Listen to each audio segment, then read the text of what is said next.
First to Canberra, a shocking 3+ weeks for the PM and his ministers on that detainee issue. First and foremost, that's where the headlines are.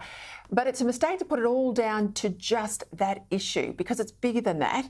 It's cost of living and all those broken promises. It's sky-high migration. It's getting it so wrong on The Voice, and it's pushing forward with unachievable climate targets that are sending power bills through the roof and industry and jobs offshore. Joining me now to discuss this and more, the Australian newspaper's foreign editor, Greg Sheridan. Greg, thank you for your time.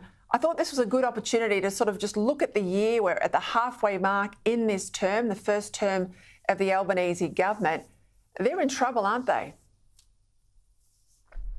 Yes, Peter, I think they're in quite a lot of trouble. It's certainly not terminal. The next election is a long time away, and politics is intrinsically unpredictable nowadays. But they're in a lot of trouble. You know, your viewers would be astonished to know that 1,000,000 years ago I used to play soccer at the dizzy heights of the Amateur League 3rd Division, and every now and again in a game the side would somehow or other lose its shape, and you just find yourself all over the field, out of position. You could never regain your shape. It seems to me the Albanese government has just lost its shape since the Voice referendum was defeated. That exposed such bad judgment on the part of the government. Its priorities were not the priorities of the Australian people, and it couldn't sell anything. You know, somebody said to me the other day the Albanese government couldn't sell fresh fish to starving seals, and it really needs a basic reset. My analysis of the problem is that it's all PR and no substance. I mean, this is particularly true in the area I'm concerned with, defence. Everything is an announcement, diplomacy, a trip.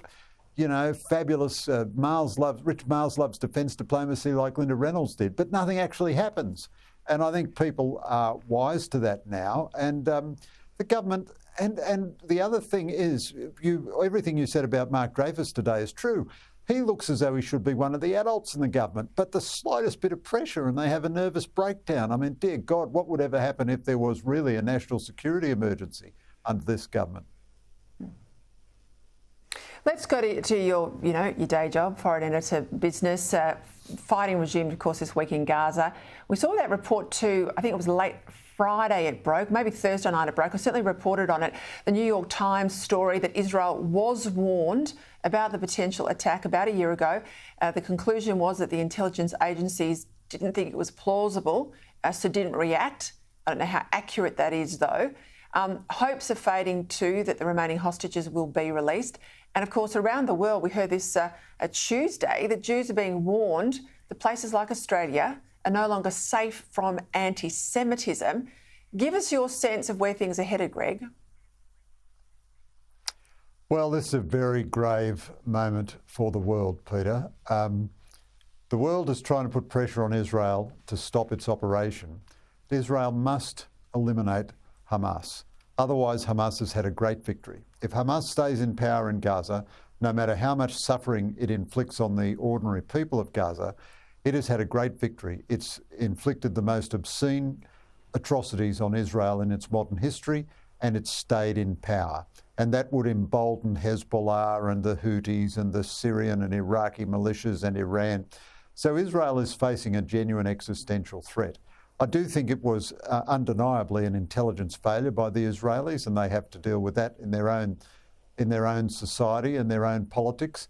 But I also think, Peter, putting it more broadly, there is a global crisis of anti-Semitism today. This is a profound civilizational crisis in the West. This crisis of anti-Semitism is a symptom of a lot of other problems in the West, but it is a shocking, hideous hatred directed at the world's 16 million Jews. And here again, I think the Albanese government just hasn't had a schmick of an idea what it's dealing with. It's had no sense of the historic proportions of what's going on here and the need to, take the most resolute stand, and trying to match it up, trying to equate it to some alleged Islamophobia. I mean, there are 1.8 billion Muslims in the world, 44 Muslim states and so on. There are 16 million Jews in the world. There is not a global crisis of Islamophobia. There is a global crisis of anti-Semitism, which is playing out in Australia, to which the Albanese government has not responded effectively. What also concerns me, and I agree with that summary there, but what also concerns me is this idea that in the media we should have, I think, voices of reason. In government we should have voices of reason.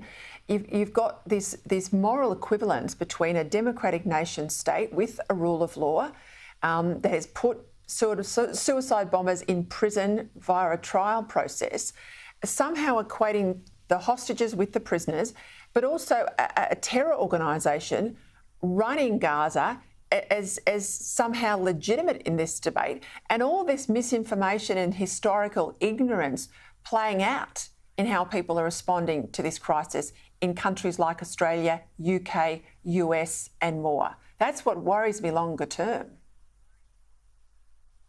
Well, you're right, Peter. The level of ignorance about the basic history of this, about how the whole Jewish populations all over Africa and the Middle East were expropriated and expelled, about the number of times all of Israel's Arab neighbours have attacked it with a view to destroying its very existence. The most powerful state in the region, Iran, rapidly acquiring nuclear weapons, saying it plans to wipe Israel off the map. So the question of proportionality in the morality of Israel's response, it's not acting proportionately to the shocking murder of 1,200 people and the sadistic rape and kidnap involved 250 other people. It's acting proportionately to an existential crisis, an existential threat to its very existence as a nation. And again, I just can't believe how bad the Albanese government has been on this. I mean, Penny Wong is in many ways the most formidable member of the government, but every time she talks about this, she effectively equates Israel and Gaza. She says, rather inexplicably, we've offered 800 visas to Palestinians, whereas, there are millions and millions of Muslims all around Palestine, but of course those nations don't offer refuge to any Palestinians.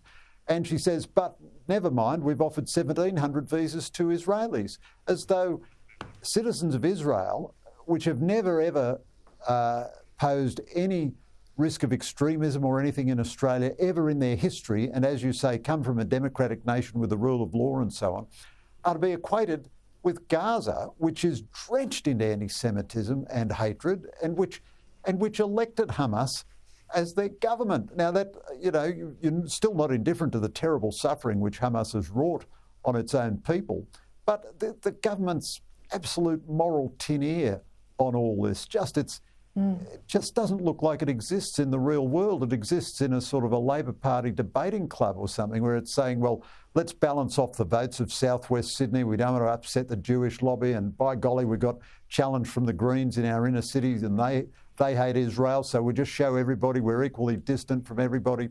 I don't think it's had a speck of moral substance or gravity about it for the whole of this crisis. No, it hasn't, Greg, and that's a great shame. Thank you for your time, Greg Sheridan. Great to have your company as always.